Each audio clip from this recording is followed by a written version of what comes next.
Hi guys, it's me, Mr. Bertoch, your incredibly handsome science teacher. In this video, we are going to talk about unicellular life forms and fungi, like me. Funguses is fungi.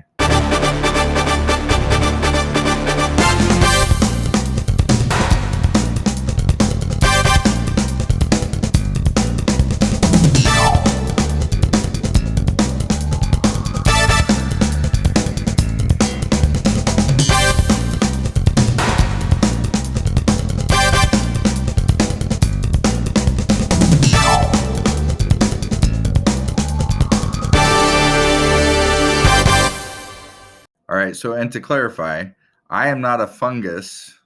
Okay, I am a fungi. That is what I was trying to say in my intro. Anyway, we're going to talk in this video about the final few kingdoms of life. So in other videos, I did an overview of all 6 kingdoms of life, and we talked about animals, the animal kingdom, and we talked about the plant kingdom in detail. And in this video, I'm now going to spend a little bit of time talking about unicellular life in detail and a little bit about fungi. Fungi is plural for fungus. It's not funguses, it's fungi. Anyway, let's start with unicellular life.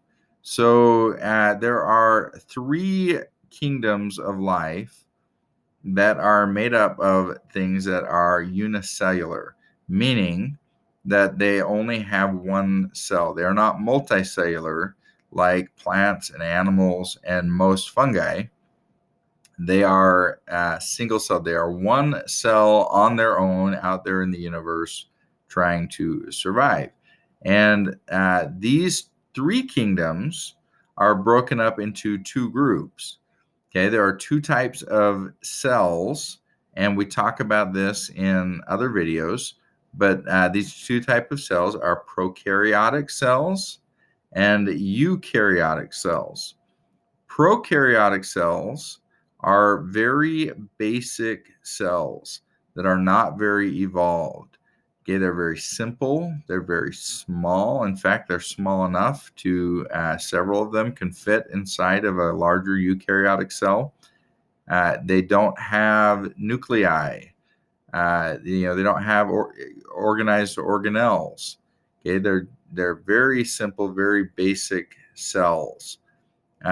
Whereas eukaryotic cells are much more evolved, much larger, much more complex cells that are filled with, have a nucleus and are filled with organelles, like little tiny organs. Organelle is just a word that means tiny organ. Okay, they're basically little tiny creatures, much more organized and a lot more structure. So the prokaryotes are made up of 2 kingdoms of life, and the eukaryotes are 1 kingdom. Okay, let's start with the prokaryotes, since they're the more simple form of life. So there are 2 kingdoms of prokaryotic cells, and they are the archaeobacteria and the eubacteria. The archaeobacteria are extremophiles. An extremophile means that they live in extreme environments where pretty much nothing else can live. This might be deep in rock where there is no light and there is no oxygen, or it might be in really hot places, like in really, really hot, geysers and hot springs and things.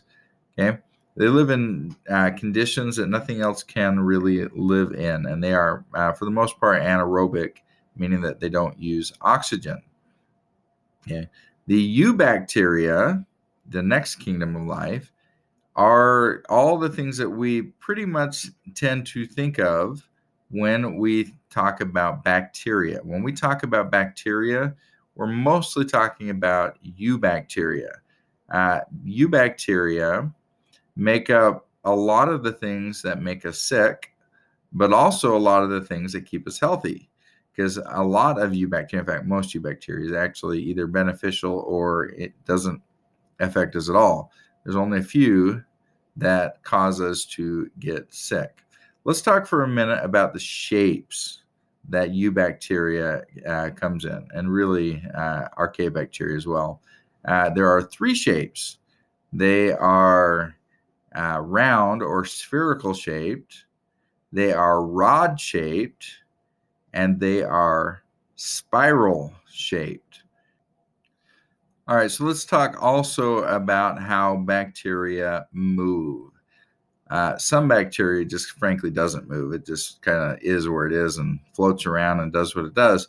But a lot of bacteria can move, and they have evolved different ways of moving. Some of them have tails, and these tails are called flagella, and they allow the little bacteria to swim. Other bacteria have what are called cilia, which are little hairs that also they flap like little fins and allow the bacteria to move around their environment. And then some are more like slugs. They ooze out kind of a slime that allows them to move across the surface. Okay. And if you were to, I don't know, maybe look at your hand, you would see, well, you wouldn't see them because they're too small, but there would be on your hand is covered in bacteria. Okay, we're talking trillions and trillions of bacteria are on your hand right now in this very moment. And some of them have flagella, and some of them have cilia, and some of them have are sliming their way across your hand, and some of them can't move at all.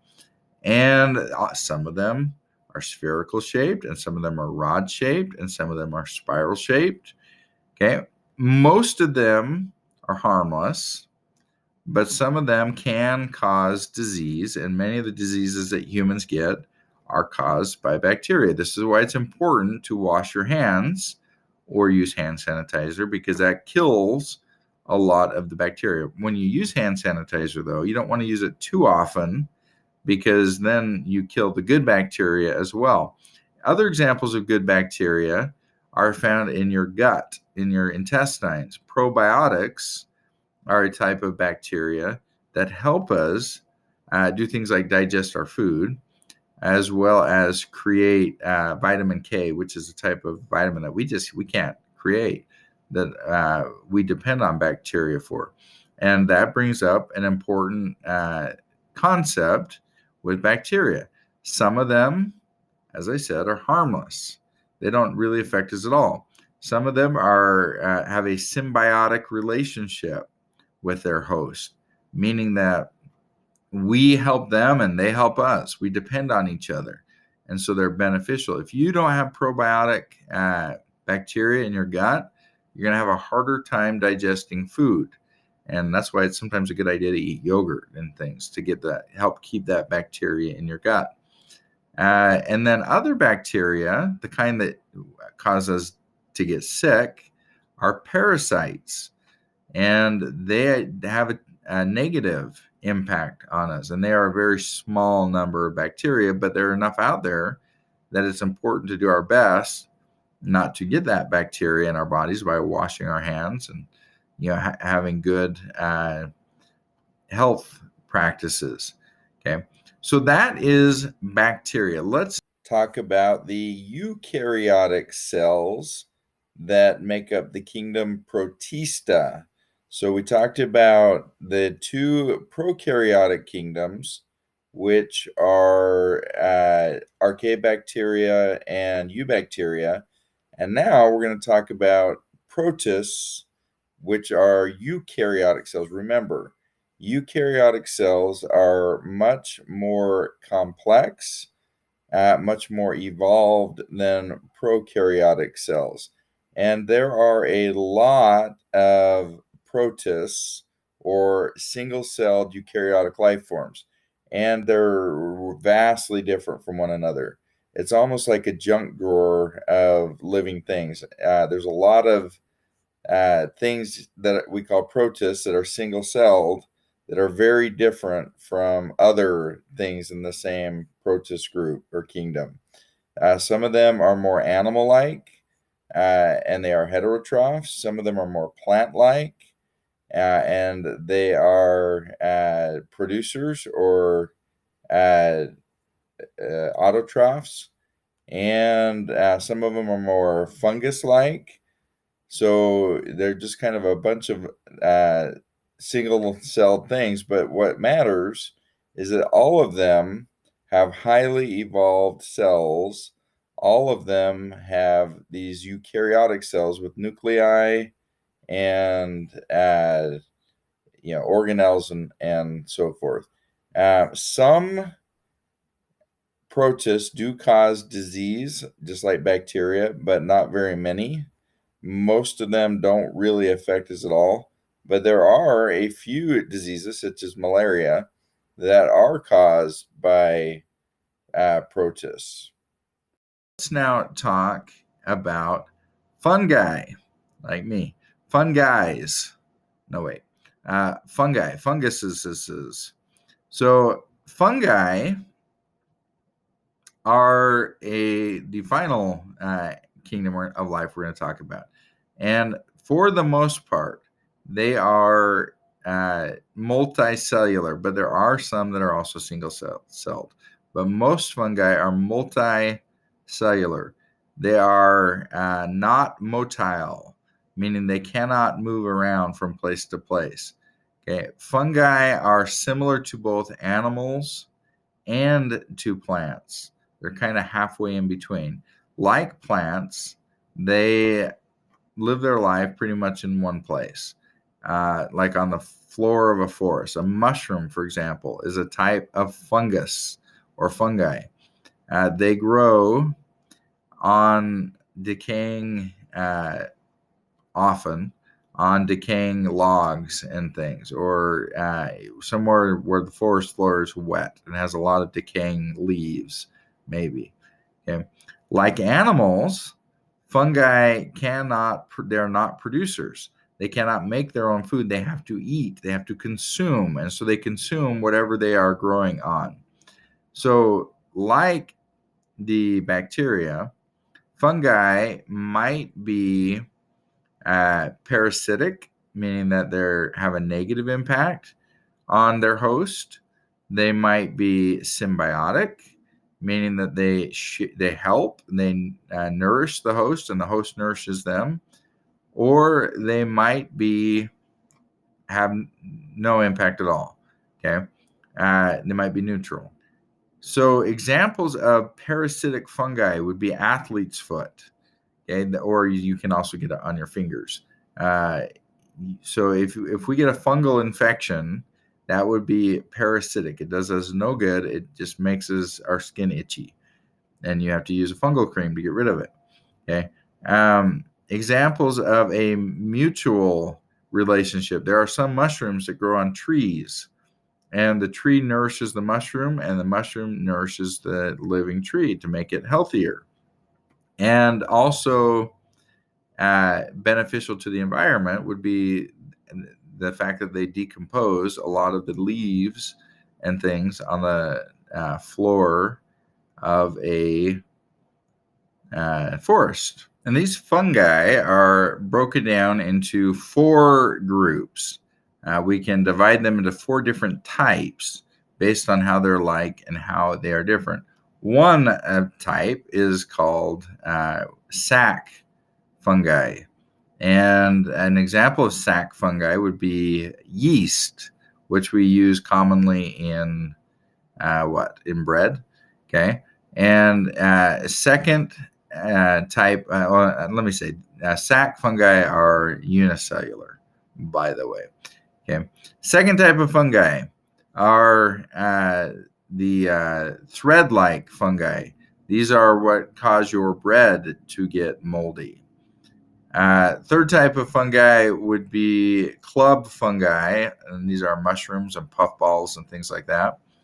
And then the fourth would be imperfect fungi, and this is a little bit of a catch-all category, but also they have a lot in common with each other. These cause cheese to mold, as an example.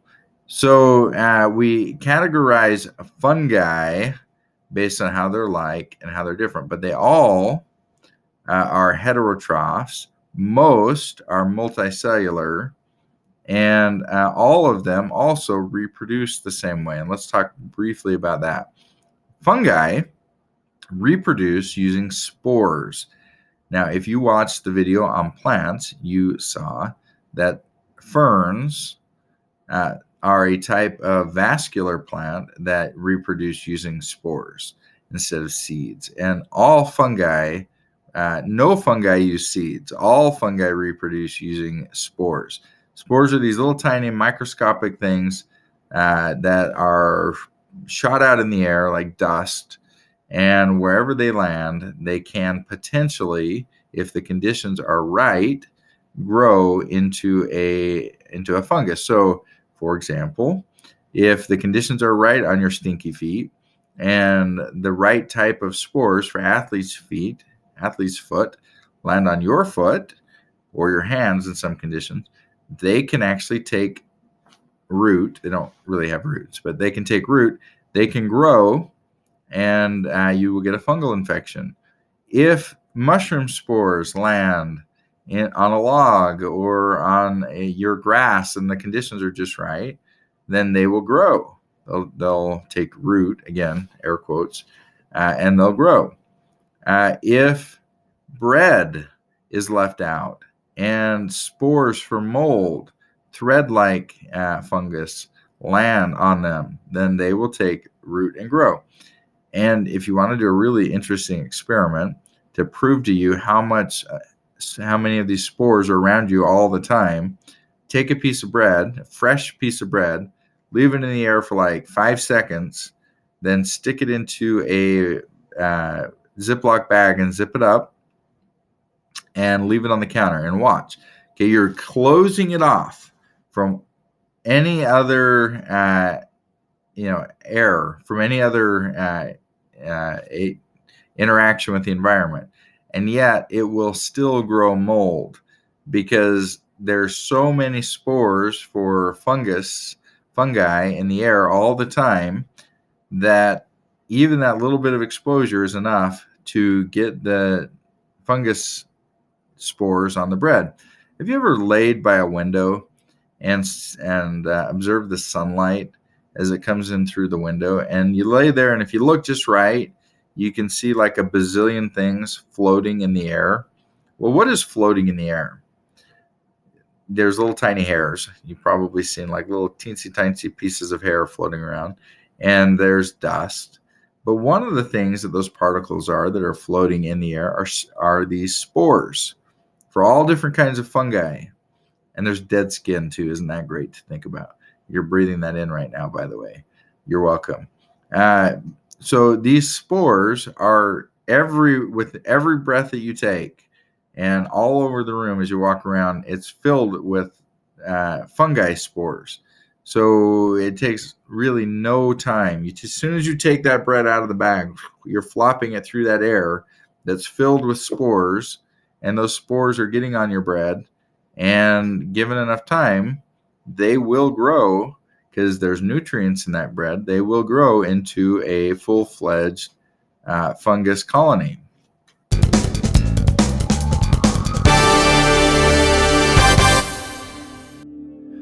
Hi guys, thanks for watching my video. These rambling science videos where I go unscripted and just kind of barf up all the science knowledge out of my head are part of a series that go along with an online class that I teach, which you can sign up for if you go to handsomescienceteacher.com. I also have a whole bunch of free resources for homeschoolers. I have hundreds of articles on every topic that covers your entire science curriculum from 5th through 8th grade. I have online games and quizzes, all curated and written by this handsome guy, a science teacher with, well, three degrees, but 2 of them are in science.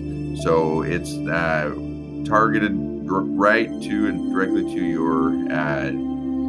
your science students. So sign up, subscribe to the channel, and I release lots of videos. Also, in addition to these ones, lots of little short videos that are like 2 minutes long that cover science topics Those ones you don't get to see my handsome face, but they're still good videos, and they're much more targeted, and those ones are scripted, so you don't have to hear me like you are right now going blah, blah, blah. The end. Subscribe. Thank you. Goodbye.